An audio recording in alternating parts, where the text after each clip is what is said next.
Des produits de première qualité, premier choix, marque originale. Baolay manolotra anao ny fampalalam-baovao. Baolay, toujours meilleur. Porte, fenêtre, volets roulants, véranda, rideaux métalliques, tôle, vitres, soc à vitres, très sincèrement. Ny fampalalam-baovao iarahanao amin'ny soka vitre. Ny fampalalam-baovao iarahanao amin'ny magasin Saint-Georges Vista tsara lalàna. Magasin Saint-Georges Vista tsara lalàna, représentant exclusif des marques Saint-Georges et Vista.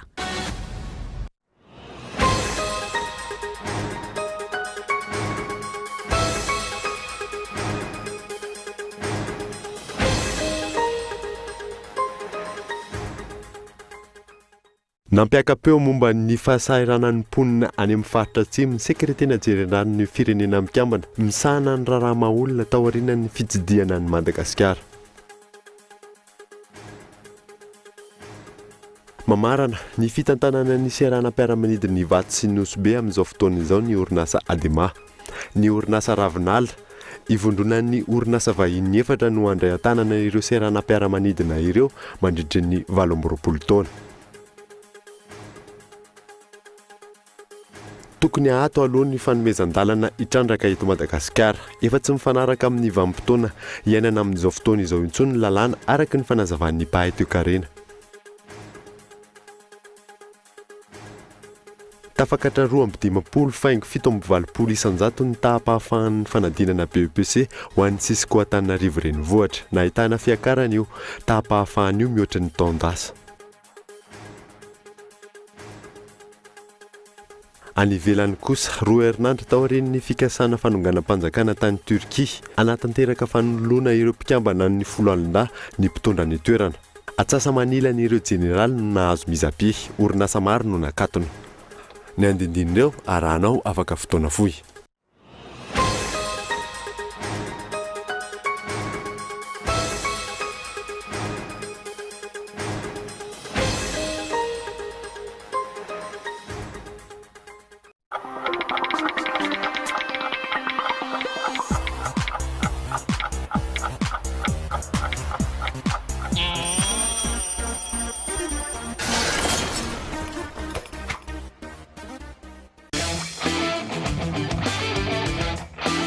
Batterie Large Star. Batterie tsy mila entretien, misy alliage plomb calcium ahafahana mametra ny fampiasana rano ho vity. Large Star manana fitehirizana sy rafi-pamokarana avo lenta ka kely foana ny herilany ary maharitra hatramin'ny avo 10 eny ny batterie Large Star. Kalitao iraisam-pireneny amin'ny vidiny tena mirary. Large Star.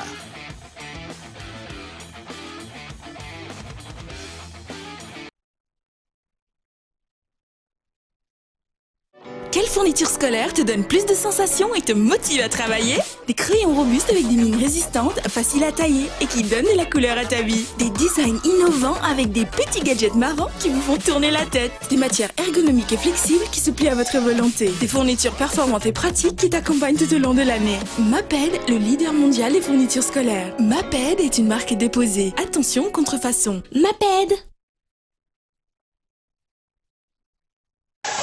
À l'égard des produits haut de gamme à l'esthétique soignée, Baolay exploite les meilleures technologies hautement novatrices. Le subwoofer JYO vous offrira une qualité sonore exceptionnelle. Son design épuré, sa forme compacte et son élégance s'invitent en toute harmonie dans votre salon pour profiter du meilleur acoustique. JYO, représentant exclusif, Baolay. Baolay, toujours meilleur. À l'occasion du 20e anniversaire de l'église Apocalypsie, sous le haut patronage du pasteur Mayol, du jamais vu, la seule et unique grande conférence biblique avec le pasteur Mayol, démonstration de la Bible sur le plan mathématique, physique, scientifique et spirituel. Au Carlton à Nous, le dimanche 31 juillet 2016, de 9h à midi et de 14h30 à 17h30, avec le pasteur Mayol. On attend que vous, alors rendez-vous au Carlton. Porte, fenêtre, volets roulants, véranda, rideaux métalliques, tôle, vitres, Soka Vitre, fabricant poseur et spécialiste de pliage de tôle et bien d'autres, vous propose un large choix pour tous vos projets de construction ou de rénovation. Elle fabrique sur mesure toutes vos menuiseries alu à prix d'usine. Alors qu'attendez-vous? Venez nous voir à Ndouta Pénac ou sur notre site internet. Soka Vitre, très sincèrement à votre service.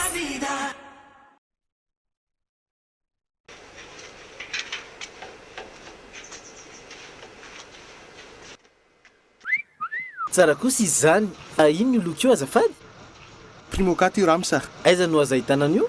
Ahitana azy daholo ny kenkayry rehetra izay mahazatra anao. Sura mihiny, amin'ilay lavako azy. Merci e. Hono misy an'le primokat ato aminareo? Misy ka. Fa amin'ilay inona ny tendra amisi? Za manko mila mandoko vavahady ary mila maromaro mihitsy. Misy sady misy amin'ilay eto amin'ny vitsara io. Sady mora le izy.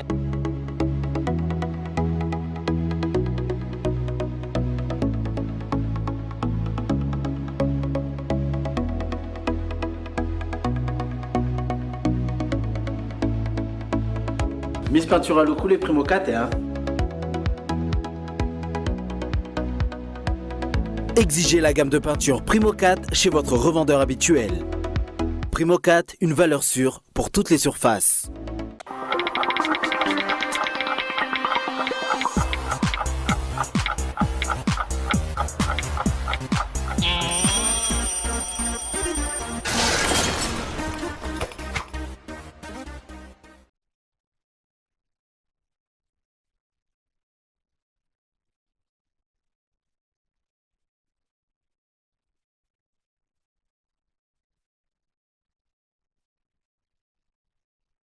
Anao tonga soa eto amin'ny fampalalam-baovao Cool TV izao alina izao manasanao ary araka izany hatramin'ny farany any États-Unis tany any États-Unis ny alarobia lasa teo nampiakapeo momba ny fahasaranan'ny mponina any amin'ny faritra atsimo nosy ny sekretena jerenal'ny firenena mikambana ny misahana ny raharaha maolona tao aorian'ny fitsidian'ny Madagasikara tamin'ny farany teo. Faladidiny Boazy Razanatso.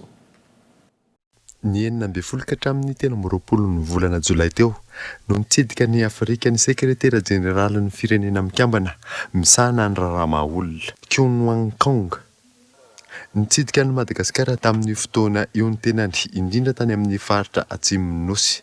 Ny alarobia teo tany New York, États-Unis, izy no nanao tatitra ny fitsidiany ka nanatanterahany valandresaka ho an'ny mpanao gazety. Nandritra izany, nilaza izy fa latsaka katerena ny mponina any atsimo, miaina ny tsy fanjarian-tsakafo noho ny tranga El Niño. Ho an'ny Madagasikara manokana, nilaza ny sekretera jeneraly ny firenena mikambana misahana ny raharaha maolona fa sarotra ho an'ny mponina any atsimo ny miatrika ny haitany izay mamely mafy. Na ny fambolena aza tsy mahavelona azy ireo intsony. Natao akilabao, antonany maro ny mponina any atsimo hoy izy, antony mampahantra azy ireo. Ankoatr'izay, tsy ampy ny famatsim-bola ananganana fotodrafisazy ho an'ny fampandrosoana amin'iny faritriny ho ihany hatrany izy. Noho ireo anton'ireo, ilaina hatrany ny fanampiana mba hamenonana izay tsy ampy.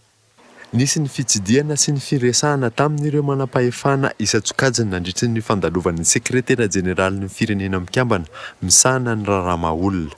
Noresahan'ny rotonta tamin'izany ny fitadiavana vahaolana afahana manamafy ny tosika entina miady amin'ny haitany any atsimo. Hatreto, tsy misy asa mivaingana misy fiatraikany amin'ny mponina izany. Toy ny fikoanam-pirenena nataon'ny fitondrana tany Ambovombeandroy tamin'ny volana febroary lasa teo.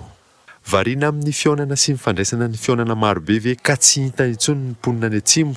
Ny volam-panjakana ihany koa natobaka tany amin'ny reny fandraisana fionana an-tampony tsy misy fiatraikany any amin'ny mponina any amin'ny faritra.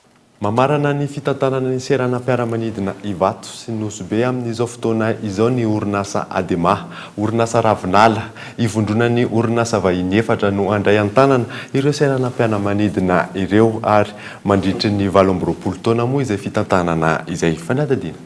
Nous reste ni filankevitry ministre Oumal ni décret portant l'approbation de l'avenant numéro 1 à la convention de la concession des aéroports d'Ivato et de Nosy du 9 juillet 2015 et modifiant le décret numéro 91-094 du 26 février 1991 portant l'approbation du cahier des charges et de la convention relatif à la concession de la gestion et d'exploitation de 12 aéroports malgaches. Sintonani mpanara-baovao io fandraisana didim-pitondrana io izay mahakasika ny seranam-piaramanidina iraisam-pirenena roa eto Madagasikara dia Ivato sy Nosy-Be.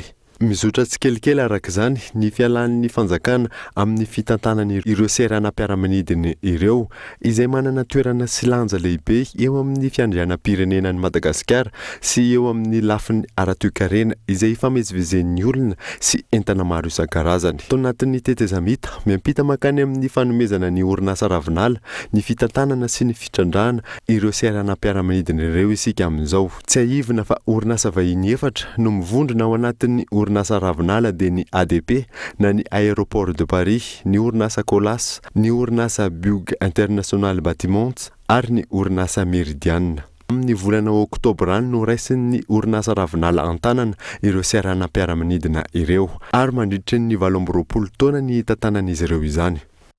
Resaka Ivato izay hatrany dia tsy mbola azo idirana eny amin'ny seranam-piaramanidina Ivato na ho an'ireo olona natitra izany na ho an'ireo olona hitsena amin'izao fotoana izao. Misy ny makatoa, misy kosa no mitsipaka izany. Fanadadiny zo rakotondrena.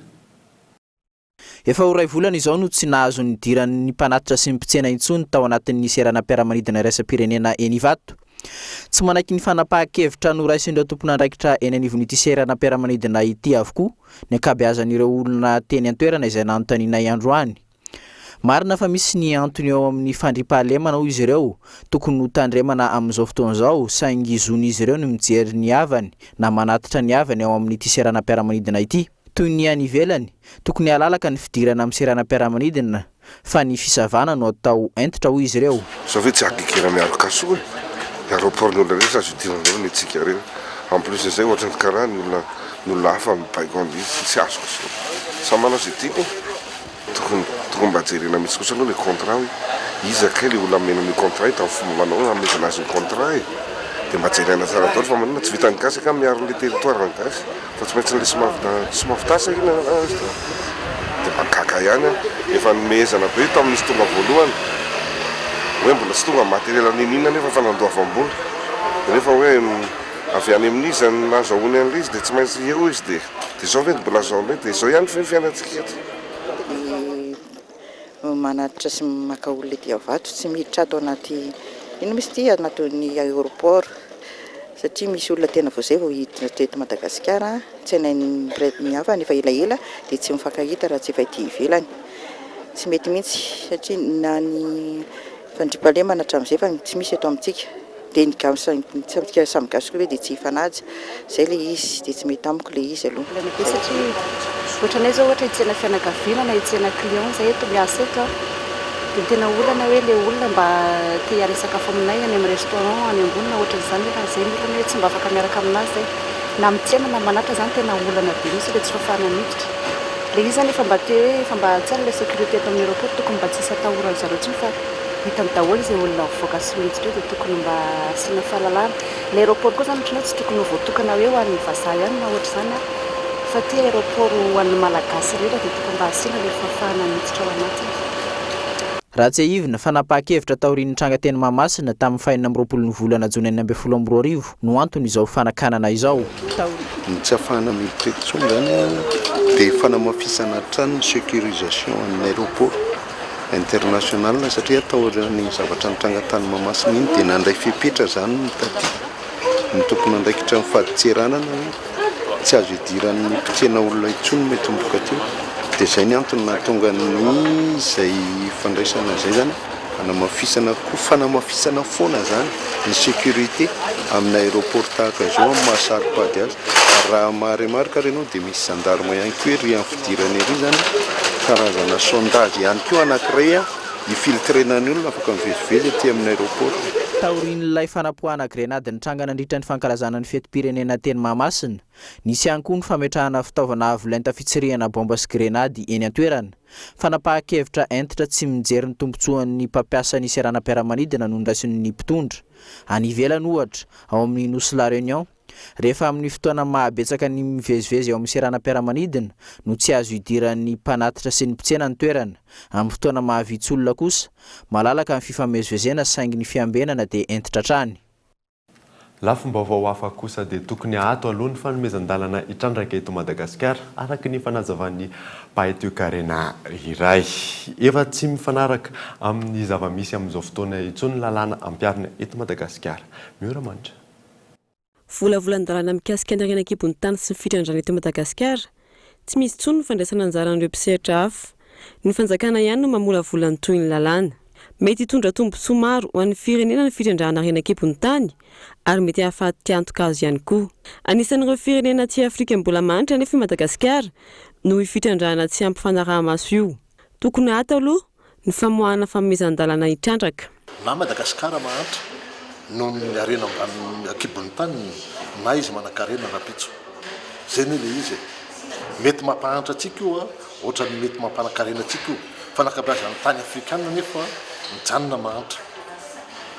Dia izay mahatonga azy hoe io ny tsotra be dia be ny magoy misy ao amin'ny permis minier ohatra tokony hatsahatra aloha fanomezana permis d'exploitation. Zany hoe le permis zany fitrandrahana. Misy zany permis fikarohana dia misy permis fitrandrahana. Dia ny permis fitrandrahana tokony ahatina tanteraka aloha. Satria ny lalàna anankiray tsy afaka hiverenana.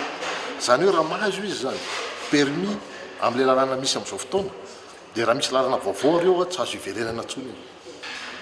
Une loi n'est pas rétroactive. Zay mahatonga ny miteny hoe atsaharo aloha ny fanomezana permis fitrandrahana. Mbola maro ny fanavaozana tokony ampiarina amin'ny volavolan-dalàna mikasika ny lalàna mifehy renan-kibon'ny tany sy ny fitrandrahana eto Madagasikara. Efa tsy mifanaraka amin'ny lalàna misy maneran-tany ny lalàna ampiarina eto Madagasikara. Durée de validité amin'ny permis mbola le taloha ihany le 70 taona zany dia hoe mandrakizay doria amena ny be any tany le be any tany azo anatin'le permis minier hoe mbola le midadasika be ohatra ny taloha ihany. Ny contrainte zany de contrôle ohatra hoe ny fiscalité internationale mbola tsy voaray ao anatin'le izy. Zany hoe mbola arriéré be zany amin'ny lasan'ny fiscal ny code minier antsika androany. Tsy mifanaraka zany amin'ny efa fiscalité appliquée amin'ny lafiny internationale. Anisan'ny lohahevitra nafanafana tato ato ny resaka fitrandrahana renan-kibon'ny tany ary anatin'izany Raharaha Soamamanina. Fiarahan'ny mpisehatra rehetra mamolavola ny lalàna no vahaolana azo eritreretina saingy hatreto aloha ny fanjakana trano no manao amboletra amolavola sy andany samirery ny lalàna. Tsy ampy ny fiofanana sy ny fifandraisana manoloana ny fanarahana ny fenitra iraisam-pirenena amin'ireo fanondranana entana avy any ivelany amin'ireo mpandraharaha madinika eto Madagasikara. Ny fandrosoana tsy mizara na ny exclusive ny manjaka eto amintsika.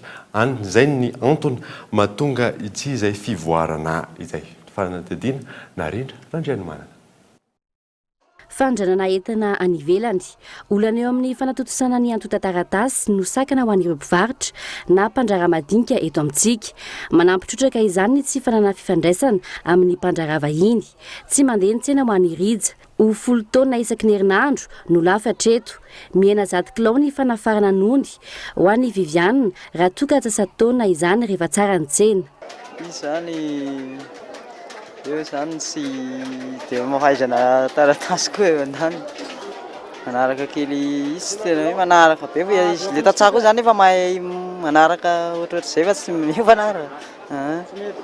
Le mpividy eto zany no misy avany ivelany dia mitondra izy eo amin'ny hoe 10 litre fa ny anazy ny zareo entiny amin'ny avy eo dia tsy mahazaka betsaka. Ataony kelikely ihany izay zakany izay mety atao bagazy ihany no eto zareo. Tsy fanajana ny fenitra iraisam-pirenena no olana eto Madagasikara, hoy ny Paetio Karena iray. Jereny eo amin'ny sehatra iraisam-pirenena nefa ny kalitaon'ny vokatra, ny fampiasana ny zaza tsy ampy taona, ny fanajana ny tontolo iainana. Mila tosika hatrany ny mpamokatra eo amin'ny lafin'ny fiofanana sy ny fiovanan'ny toe-tsaina. Tsy tataratra malona izany ihany koa ny andraikitry ny mpitondra fanjakana, manjaka eto amintsika ihany koa ny fandrosoana mandeha lalàna tokana, hoy ny Paetio Karena iray.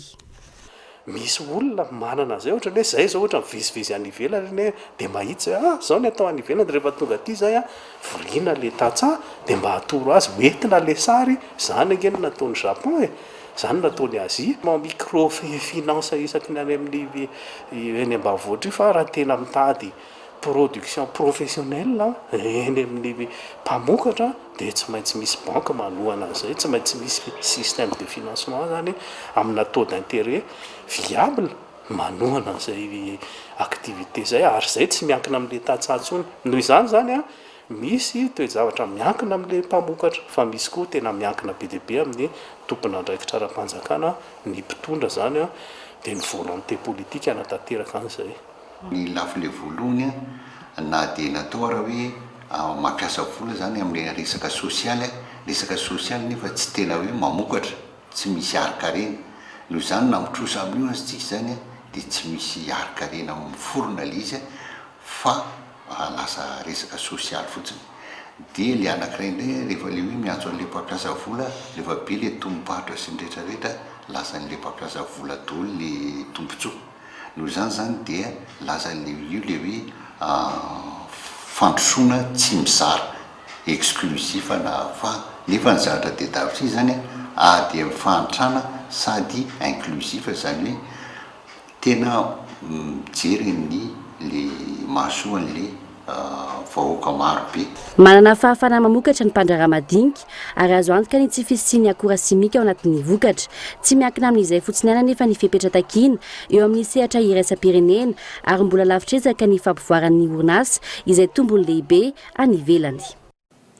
Navita ny asany ary andahoan'ny Madagasikara atsoatsy ny tompony ndraikitra avy amin'ny anivon'ny AFD na ny Agence Française de Développement eto Madagasikara. Rehefa nipetraka sy ny asa teto amin'ntsika nandritra ny efa taona nisy fanolorana maro-boninahitra ho azy tamin'izany tao amin'ny ministeran'ny raharaham-bahiny tetsy Anosy Ratsaivina. Ny AFD dia isan'ireo fandaharan'asan'ny firenena frantsay hanoanana arabola any Madagasikara tato anatin'ny 20 taona izay. Fanampalazavana.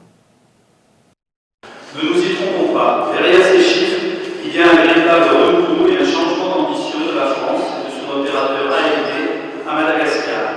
Nisy fanovana vaovao teo anivon'ny AFD hatramin'ny tapaky ny taona 2024 teto Madagasikara. Misy ny fanomezana fanampiana manodidina ny 10 tapitrisa euro isan-taona ho an'i Madagasikara. Ary manomboka izao taona 2024 izao dia mbola vonina ny AFD hanome mihoatra ny 10 tapitrisa euro isan-taona amin'izany fanampiana izany. Ireo fanampiana ireo izay zava-dehibe indrindra ho an'ny sehatra tsy miankina.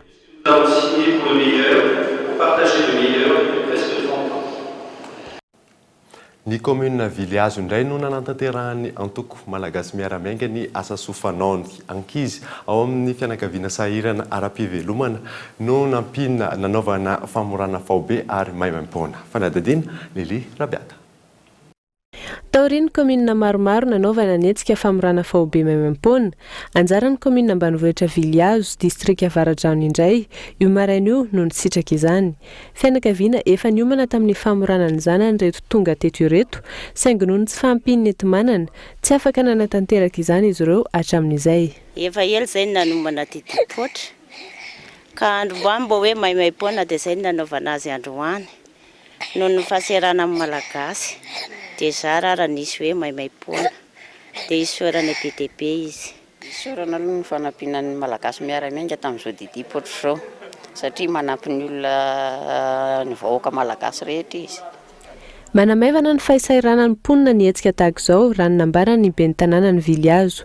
Maro indray aman-dreny no tsy manao famoranany zanany noho ny sarany lafo dia lafo. Raha mahita ny fahasairanan'ny vahoaka amin'izao ary dia anisany hery anankiray ho an'ny fianakaviana izay nanaovana didipotra izay tanterahany malagasy miaramiainga izay teto amin'ny commune ambanivohitra Viliazo satria raha miakatra ny Antananarivo na maka Rainjaza hanao didipotra dia mandany vola any amin'ny 3 alina ariary isan'ankizy kanefa kosa dia tanteraka soamatsara zany noho ny fiaraha-miasa malagasy miaramiainga ireo hita masitsika natao teo ireo dia anisan'ny fianakaviana sahirana kanefa dia vita soamatsara zany afa-pasahiranana ny vahoaka teto anivon'ny commune.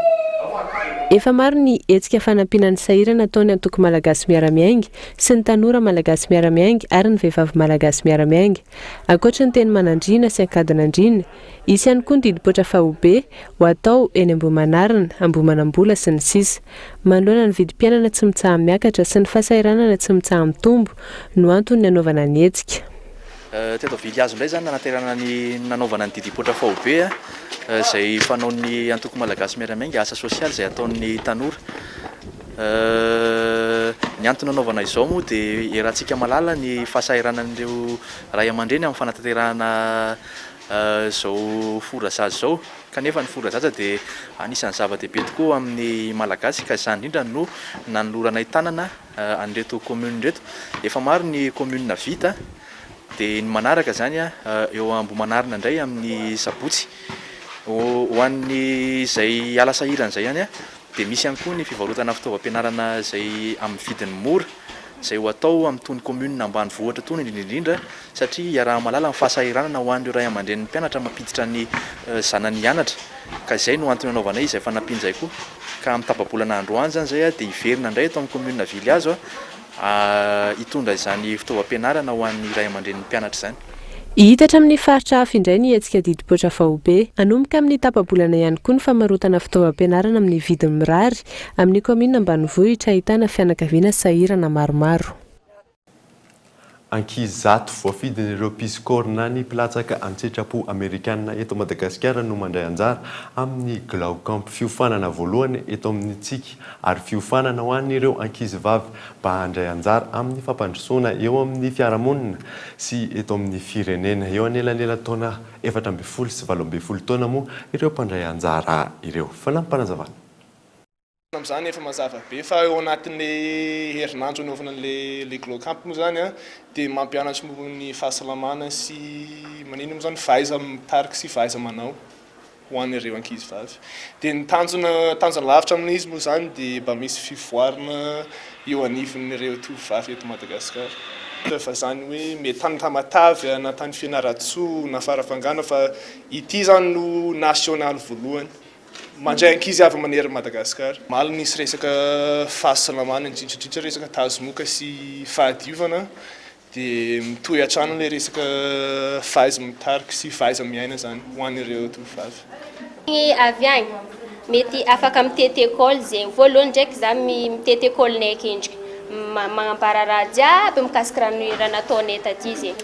Dia mety mandeha mitety isaka école zegny maromaro zay boka amin'ny tany misy zahay. Maromaro dia afaka mitety école zay mandeha mampianatra olo zavatra ny anarana. Fikambananay dia mitaiza ny tovovavy satria mbola ambanivohitra ilay toerana dia mitaiza ny tovovavy mba tsy ho be voka loloatra satria any aminay any mbola misy ny ray aman-dreny tsy mampianatra ny vehivavy fa vehivavy natao hikarakara tokantrano.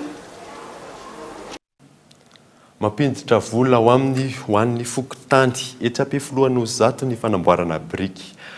Fianakaviana maro manodidina ny 500 no mivelona amin'izay fanamboarana biriky izay. Fanadidina. Miditra amin'ny fotoana fanamboarana biriky ireo mpanamboatra biriky ankehitriny. Tsy ataotao foana nefa izany. Misy ny fangatahana tsy maintsy atao eny anivon'ny apipa amin'ny fanamboarana biriky. Manampy ny kitapom-bola amin'ny fokotany ny asa fanamboarana biriky ary entina manangana foto-drafitrasa ny vola azo avy amin'ny hoy ny lehiben'ny fokotany ampifoloana zato. Manodidina ny teletsy ny biriky mivoaka eny an-toerana isan-taona. Hatramin'ny taona 2024 ankizy 4 no efa namony eny tamin'ny fisian'ny lavaka avelan'ireo mpanao biriky ao aorianan'ny asa fahavitana izy ireo hoy hatrany ny lehiben'ny fokotany. Tetỳ fanaovana biriky tetỳ fokotany ampifolo zany commune Zato andrefana eo amin'ny 4 eo ny lozany tranga amin'ny lavaka fanaovana biriky.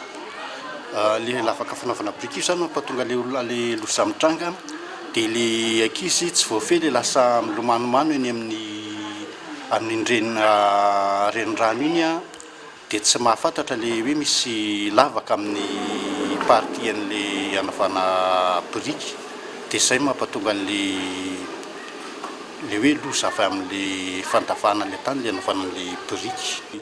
Fanaovana biriky satria misy antsara ray sy ny tsirairay zany 2 arivo isapatana no aloha ty amin'ny fokotany. Tsy manampina ireo lavaka avy nanaovan'izy ireo biriky ny mpiasa. Miandry ny vanim-potoana fahavitany orana izy ireo ary ny ranotany anatin'ny ranony kopa no naletsenany ireo lavaka avy nanaovana biriky. Nakana fotaka eo amin'ny biriky eo amin'ny ray alina eo nefa vita tao anatin'io satria io lalina be ao. Tsy ohatry zao ny akana ny tany zao ohatry zao dia tsy misy hoe to dia lavaka be hoe carré be fa tsongotsongona ohatry zao ny tany satria arakaraka ny tain-drano tonga ihany io. Sotra ho azy eo io rehefa tonga le rano be le mavomavo be. Tombony lehibe ho an'ity fokotany ity ny fananana fidiram-bola mahaleo tena toy izao na dia kely ihany aza. Hoentina anamboarana ny lalana sy ireo foto-drafitrasa ilaina eny an-tanàna ny vola miditra sy ny biriky takina amin'ireo mpanamboatra biriky. Fokotany vitsivitsy ihany anefa no manana fidiram-bola toy izao. Tafakatra 2.5 7.20 isan-jato ny tapahafana tamin'ny fanadinana mpanjakana BEPC ho an'ny Cisco Antananarivo renivohitra. Nahitana fiakarany moa io valim-panadinana io raha mihoatra ny taon-dasa. Fanadidiny Mioramanitra. Ny atsara mivoaka mpanadinana BEPC tamin'ity taom-pianarana 4 ity. Tafakatra 2.5 7.20 isan-jato ny tapahafana ho an'ny Cisco Antananarivo renivohitra. Raha ny teto Antananarivo renivohitra manokana no jerena, mpiadina manodidina ny 774 alina no voasoratra anarany. Raha ny 377 alina tamin'ireo no tonga nanatrika ny fanadinana. Izany hoe manodidina ny 500 ny tanjo fahatongavany. 20.5 amin'ny 20 kosa ny salanisa tsara indrindra ary mpianatra amin'ny sekoly iray tsy miankina no nahazo io salanisa io. Naneo ny hafaliana ireo mpianatra afaka tamin'ity fanadinana ity androany nandritra ny fizahana amin'ny valim-panadinana. Faly be afaka BEPC seconde dia eny tsinjatsinjaka ihany afaka iny. Tsy naposiko mihitsy za hoe afaka seconde zany fa niezaka ihany zany za. Ny matière sarotsarotra zao dia le malagasy dia ny moramora zao anglais, français. Nasa tonga zao le tamin'ny matière physique chimie satria zany anatra lesona physique chimie moa efa haiko ihany le izy. Ho an'ireo mpianatra tsy nahomby kosa, ezaka maro no mbola miandry azy ireo hiatrehana ny fanadinana amin'ny taom-pianarana ho avy. Ny taranja tantara sy géographie ary matematika no tena lesika ho an'ny ankamaroan'ny mpiadina. Inona mbola hitana hoe mila fanadinana? Physique sy stasio. Anglais mba moramora ihany izy français. Afaka.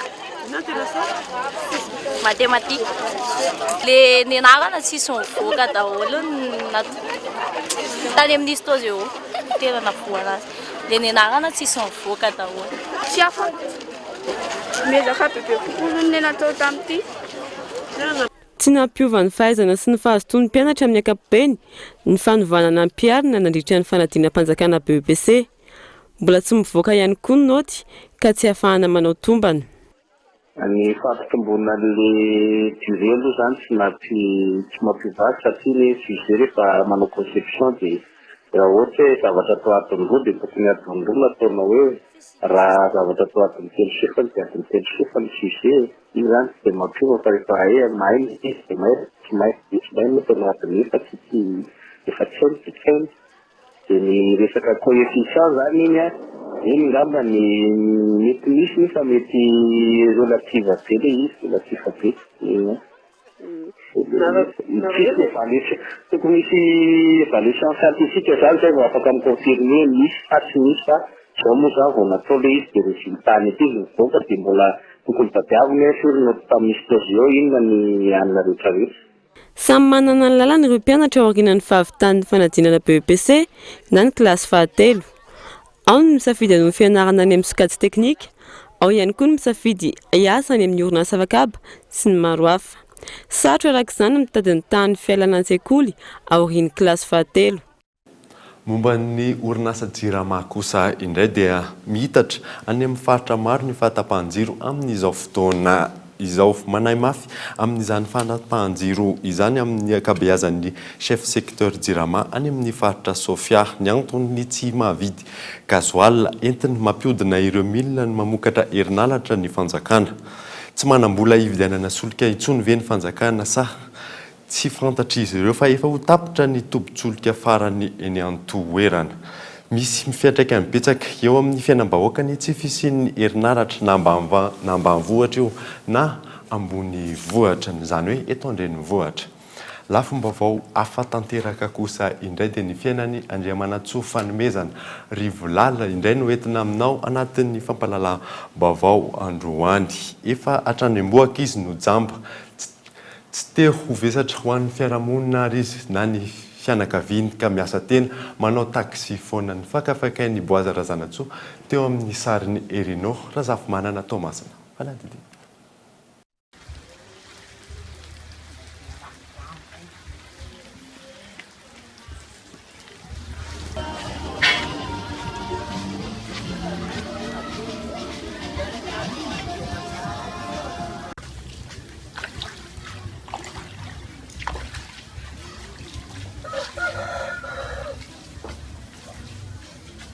Izy no Andriamanatsoa fanomezana Rivolala. Jambatra amin'ny fahaterahana izy izao 17 taona izao.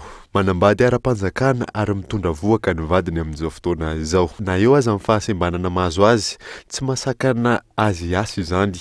Hitady vola ary amelomany ny vady aman-janany. Ary na ratsy aza ny andro, na feno rano aza ny lalana, miala ny trano makeo amin'ny toerany iasany eto Ambolimadinika, amoron'ny lalam-pirenena faharoa, tsy masakana azy izany. Mahavelona azy ny asa fanaovany taxi foana hoy izy. Fa zay zany miezaka mihitsy miala amin'izay fitenenana zay, hoe mba tonga anay hoe hitovy amin'ny olona rehetrarehetra zany dia miezaka zay miala amin'izay fiteny zay hoe mba tsy ho eta mavesatra ny fiarahamonina dia manao zay azo atao zay mba hivelomanay eo amin'ny fiainanay mba hatafavoakanay hitovy amin'ny olona rehetra. Dia ny asa moa zany hatreto dia hoe eo ihany. Azo atao hoe eo ihany satria mba mahavita zay tokotokony vita mba tsy hangatanao amin'ny olona zany dia azo atao hoe mahavelona ihany le izy fa tsy dia tena hoe tonga lafatra. Najamba ary izy ary na dia mikirakira vola foana ary ny asany, efa fantany tsara ny asany. Fantany ihany koa ny vola rehetra na dia misy ihany aza ireo mpisoloky mamitaka azy.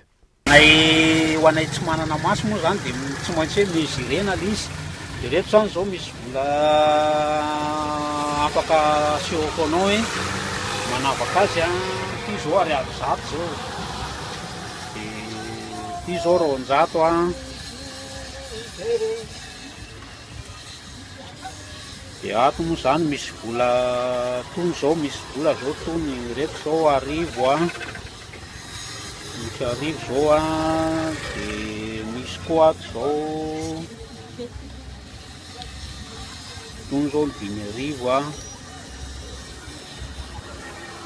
dia mezirena zany le izy dia 2000 dia ohatraohatran'izay zany ny famantarana anazy mila mezirena zany le izy dia fantatra le. Araka ny fitantarany Rivo, efa nisy nanendaka izy ary tsy afa-manoatra noho ny hery tsy mitovy. Na eo azy izany, mahavelona azy mivady aloha ny asa taxi foana saingy manahy ihany izy rehefa tonga ny vahiny izay andrasan'izy mivady. Ankoatra ny asa taxi foana, mampianatra mitendry mozika ihany koa i Rivo rehefa misy fotoana malalaka.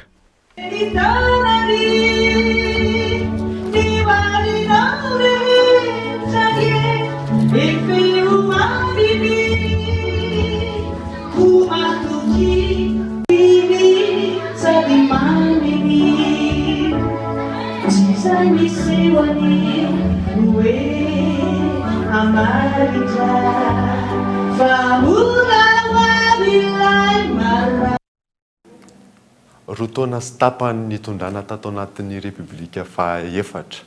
Tsy misy ny tetim-piarahamonina na ny projet de société, ny politika fambanjoana. Miatraika any amin'ny vahoaka isan'ireo teboka hanaovana adevitra ao anatin'ny fandaharana Akitsy-Po ny Zoma 7 Jolay 2024 amin'ny 7 sasany alina eto amin'ny Kolo TV. Arahoary ny sompony amin'izay. Roa taona sy tapany na teo amin'ny fitondrana ny filoha Rajaonarimampianina, misy ny zava-bita irerehan'ny mpitondra toy ny fiarahan'i Madagasikara ao anatin'ny lisitra mainty ny vondrona Eoropeanina, ny famatsim-bola efa tonga sy ny mbola ho avy, ny tatitry ny 100 andro sy ny maro hafa. Etsakilana anefa, tsy misy tsy mikaikaiky ny vahoaka manoloana ny fiakaran'ny vidim-piainana, fitokonana etsy, fitarainana eroa. Mpitondra tsy mivonona ary tsy manana politika mazava ny fitondrana amin'izao fotoana izao. Gouverner c'est prévoir. Mampime ihany io gouverner c'est prévoir. Fa tsy zay ny zava-nisy. ary marina ny voalazana hoe tsisy projet de société. Ny antony de satria nini tsy mahazo milatsaka ny président Ravalomanana, tsy mahazo milatsaka président Rajoelina. Fa de zao tsy mahazo mitondra fanjakana ny olona nanonga-panjakana. Ary raha olona nanonga-panjakana no mahazo fahefana de fa nilaza daholo ny olona rehetra hoe izahay de tsy hamatsy volanareo raha ohatra ka tsy ampiarinareo ny nini.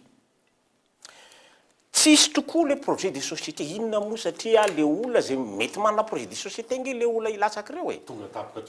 Fa tonga de sakanana.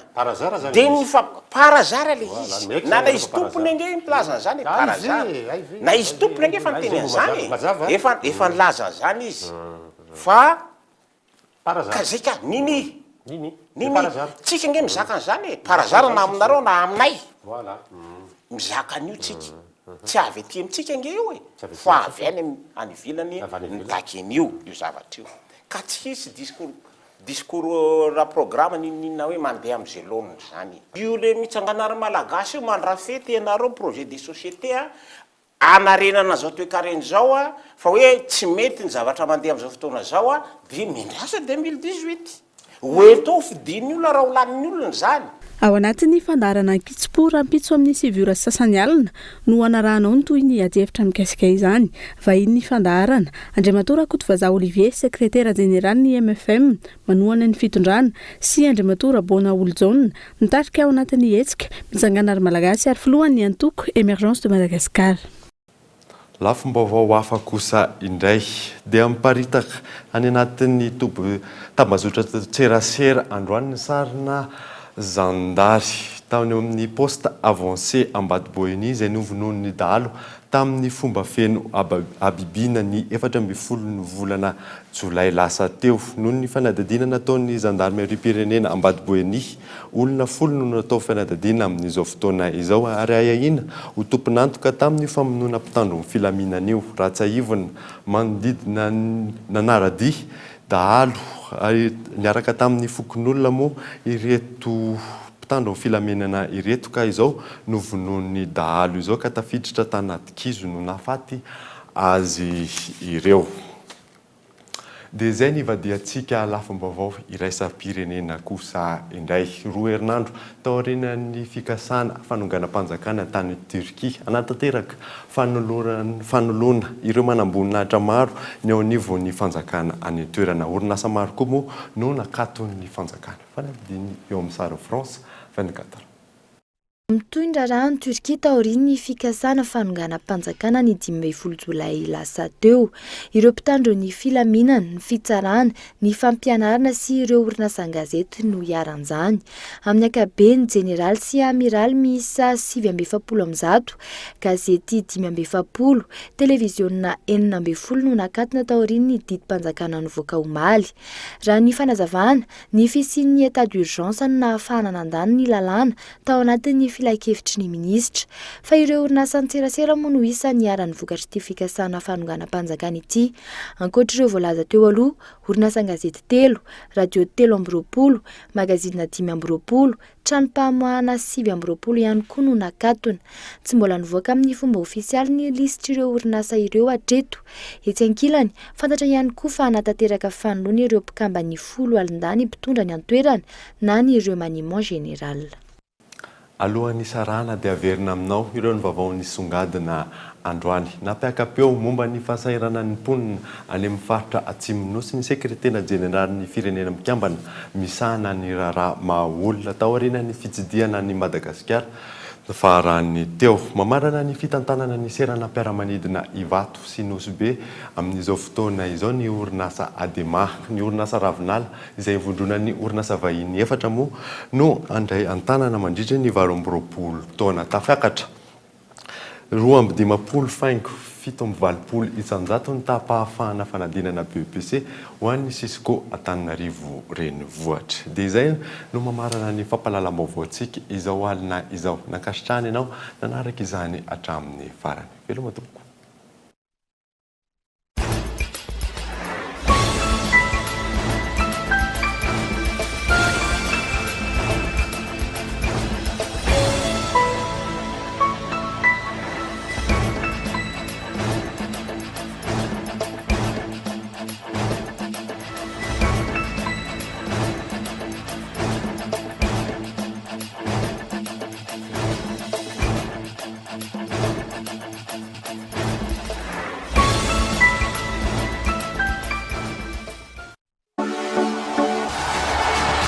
narahinao teo ny fampalalam-baovao miaraka tamin'ny magasin Saint-Georges Vista tsara lalàna.